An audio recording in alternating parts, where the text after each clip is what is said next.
ਵਾਹਿਗੁਰੂ ਜੀ ਕਾ ਖਾਲਸਾ ਸ਼੍ਰੀ ਵਾਹਿਗੁਰੂ जी की फतेह। जन्म साखी श्री गुरु गोबिंद सिंह जी की। माता जी का गुरु जी को फिर समझाना। गुरु जी दिन रात युद्ध के लिए सामान की तैयारी करके राजा भीमचंद का इस तरह इंतजार कर रहे थे जैसे किसी मेहमान का इंतजार हो। दुश्मन मेहमान की मेहमान नवाजी के लिए गुरुजी ढाल रूपी रकबिया और तंग रूपी घेवर तैयार करवा रहे थे। गोली रूपी शकारपरों को बंदूक की कड़छियों से कुशल रसोई के रूप में योद्धा झटपट ही बांटेंगे।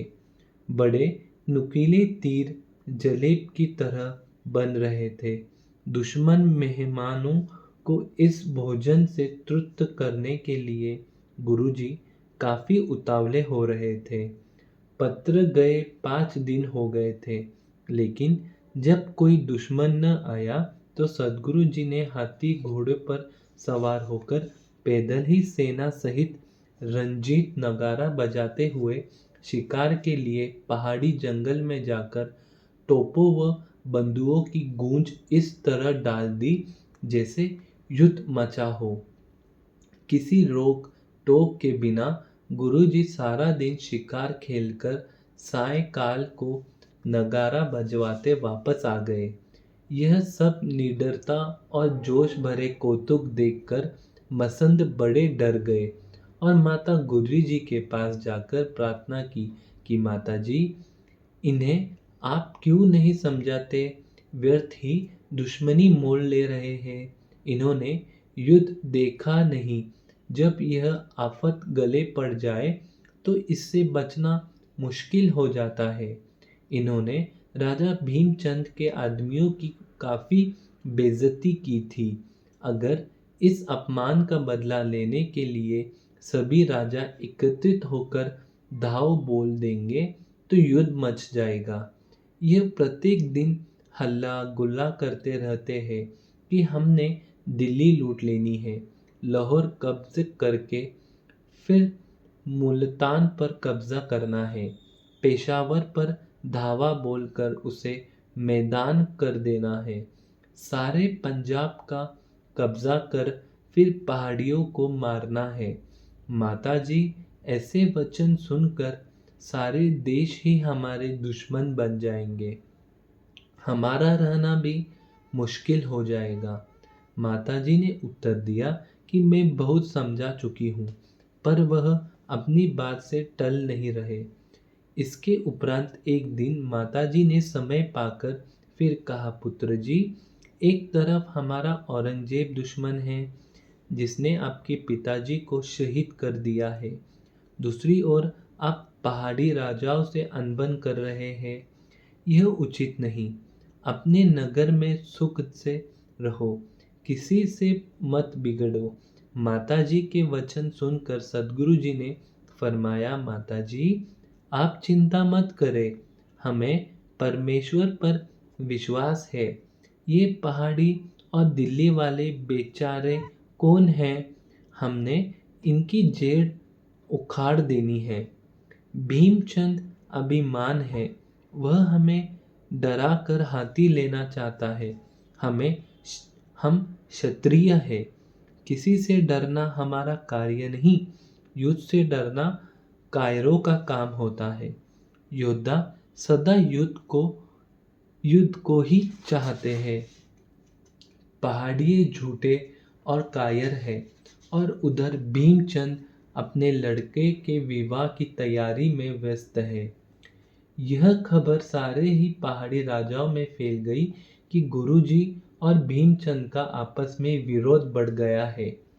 नहन के राजा मेदिनी प्रकाश ने जब सुना कि गुरुजी बड़े पराक्रमी और शास्त्रधारी अभ्यासी है, आनंदपुर उसके पास सिख संगत दर्शन करने हेतु आकर बहुमूल्य तोहफे अर्पण करती है, उन्होंने एक तगड़ी सेना भी रखी हुई है।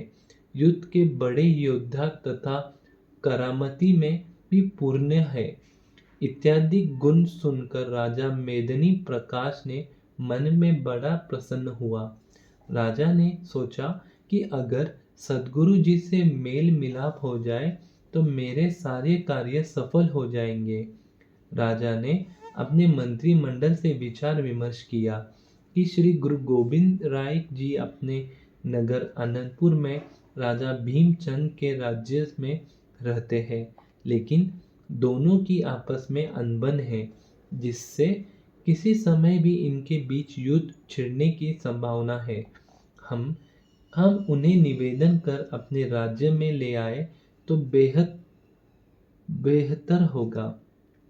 यह सलाह कर राजा नहत ने अपने एक वजीर को गुरुजी के पास भेजकर निवेदन किया कि मेरे राज्य का पहाड़ी इलाका और यमुना का किनारा बड़ा रमणीक और सुंदर है। अगर आप अपना निवास यह करें तो मैं भाग्यशाली समझूंगा। जब सद्गुरु जी ने यह पत्र पढ़कर दीवान नंदचंद और संगो शाह तथा मामा कृपाल चंद से सलाह की तो सभी ने राजा का निवेदन स्वीकार करने हेतु कहा तथा माताजी की ओर से इसकी स्वीकृति ले ली। माताजी ने कहा, सुनो बेटा, माता का कहना तो पहले अवतारों ने भी नहीं मोड़ा। जैसे श्री रामचंद्र और फिर कृष्ण भगवान ने भी अपने माता जी की आज्ञा का पालन किया। ऐसे ही आप मेरी बात मानकर नहत चल पड़ो। सद्गुरु जी ने माता जी के वचन सुनकर उत्तर दिया, माता जी, मैं आपकी आज्ञा की अवहेलना नहीं करना चाहता। मुझे परमेश्वर ने भयानक युद्ध करने हेतु भेजा है।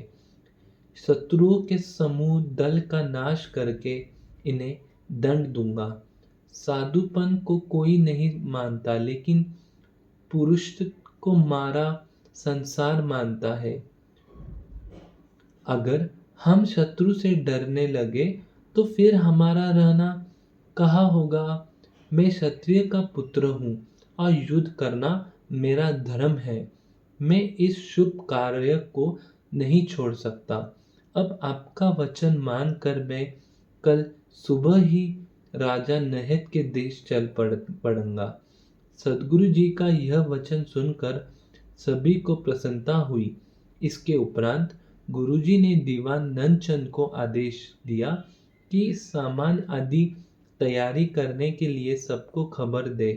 हम सब प्रातःकाल ही यहाँ से कुछ करेंगे। वाहिगुरु जी का खालसा, श्री वाहिगुरु जी की फतेह। धन श्री गुरु गोबिंद सिंह जी महाराज। धन श्री गुरु गोबिंद सिंह जी महाराज।